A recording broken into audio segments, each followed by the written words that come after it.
Hi everybody, Mr. C here. In this video, I want to compare the difference between the microeconomic supply and demand model and the macroeconomic aggregate supply, aggregate demand model. So here we go. In microeconomics, our model was very simple. It looked at the marketplace for a good or service, something like maybe the market for donuts. In macroeconomics, we're looking at the marketplace for all goods and services. So the difference between the two, micro is a good or service, macro is all goods and services. So let's see what we got. In micro, we looked at the price of a good or service and the quantity bought and sold. In macroeconomics, we're looking at price levels of all goods and services, usually measured using something like the Consumer Price Index, CPI, and the output of all goods and services, GDP, and that always equals income.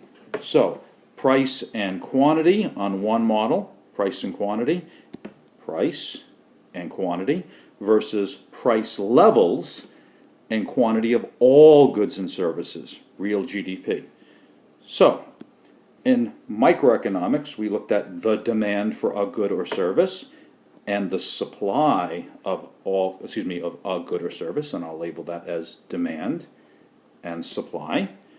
And as a result of that, the demand and supply resulted a market equilibrium price and quantity. So, we could determine the price of donuts and the quantity of donuts bought and sold by looking at the demand and supply of donuts.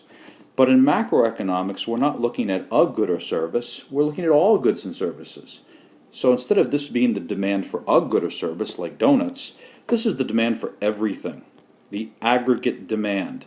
Consumer demand, business demand, government's demand, and foreigners' demand for all goods and services.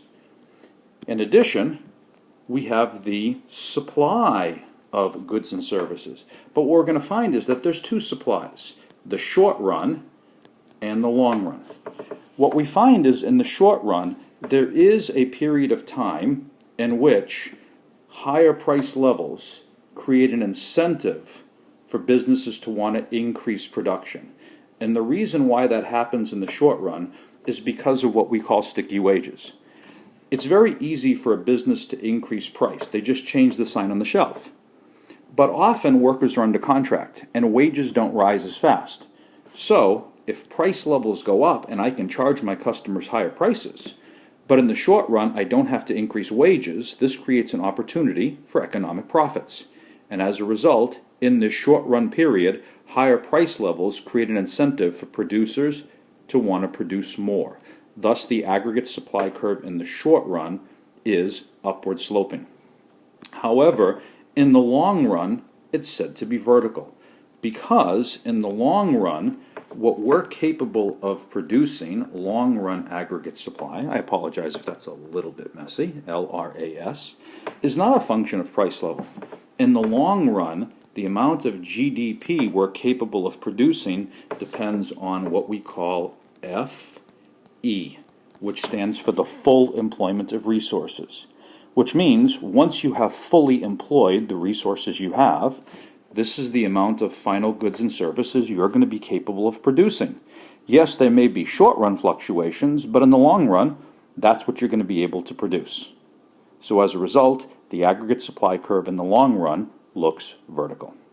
Thanks a lot. Hope to see you next video.